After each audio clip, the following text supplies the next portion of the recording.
N other biologist. पहले हमने अब्दुल मालिक अस्माई को पढ़ा।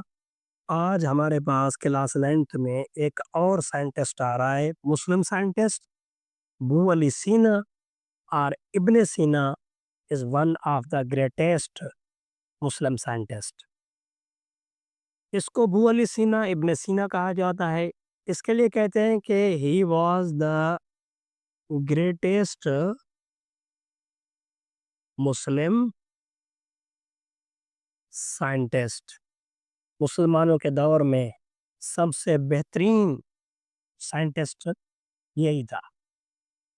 अब इसको वेस्टर्न वर्ल्ड में कहा गया कि ये जो साहिब है ये है अवेसेना। अवेसेना, अब अवेसेना की माने होते हैं कि ये एक हकीम भी था, एक साइंटिस्ट भी था और एक बेहतरीन तबीब भी था। तो हकीम और तबीब में फ़र्क है। हिकमत भी जानता था, मेडिसिन को भी जानता था और ये एक बड़े लेवल के साइंटिस्ट थे अपने दौर में। अवेसेना इनको कहा जाता था वेस्टर्न वर्ल्ड में, वेस्ट में,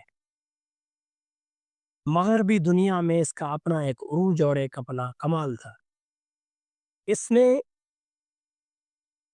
बहुत सारे काम किए लेकिन इसको जो एजाज मिला फाउंडर ऑफ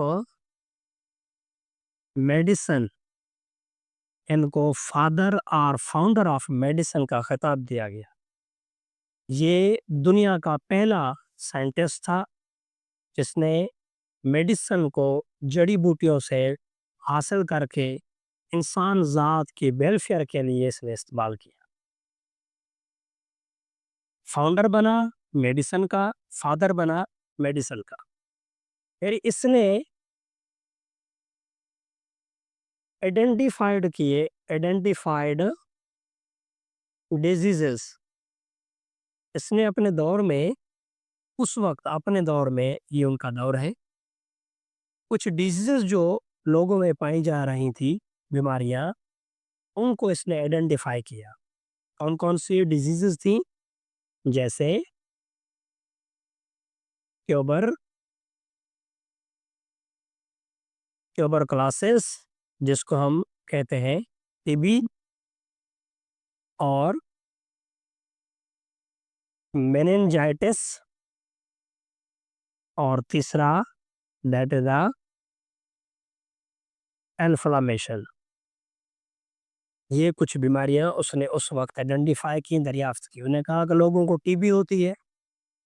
अब टीबी के दौरान इंसान को शदीद खांसी हो जाती है, ब्लड आना शुरू हो जाता है ओरल कैविटी से, इंसान का वजन कम होने लगता है, चेस्ट पेन होता है।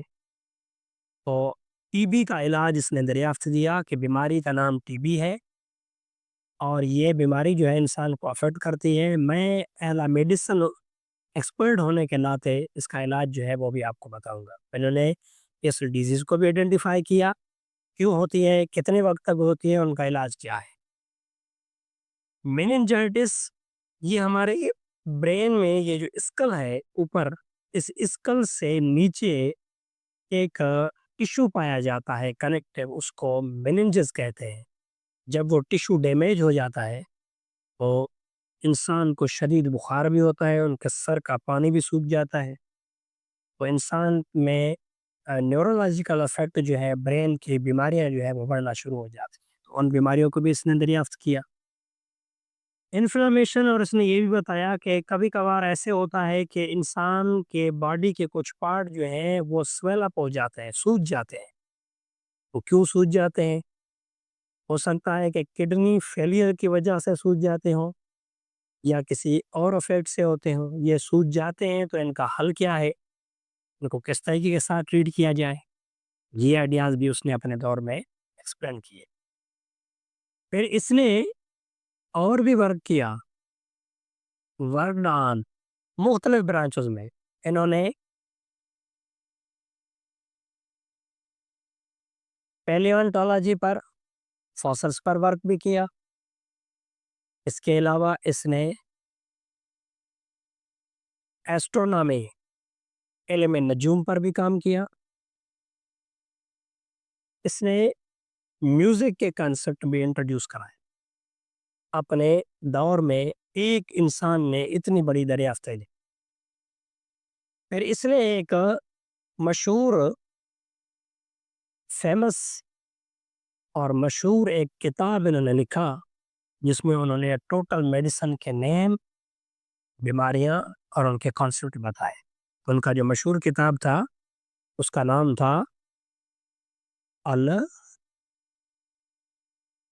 القانون فی الطب الشفا. تو اگر آپ کو یہ اس فارم میں ملتا ہے القانون اینڈ فی الطب الشفا، وہ بھی ایک ہی کتاب کا نام ہے. اگر اس فارم میں ملتا ہے القانون فی الطب الشفا، تو یہ بھی اسی کے ساتھ ایک پیج ڈیوائڈ ہوگا. وہ ایک مسلم سائنٹسٹ اور ایک ایسا سائنٹسٹ جس نے میڈیسن کا بنیاد رکھا ہو، میڈیسن کے کانسیپٹ بتائے ہوں، تو ایسا سائنٹسٹ گریٹسٹ مسلم سائنٹسٹ کہلواتا ہے، جس کی بدولت آج ہم میڈیسن پڑھ رہے ہیں اور مختلف ڈیزیزز کو سن رہے ہیں اور ان کا علاج جو ہے وہ دنیا میں بتایا بھی جا رہا ہے اور ان پر ریسرچ بھی جاری ہے. یہ ساری مہربانیاں ابو علی سینا.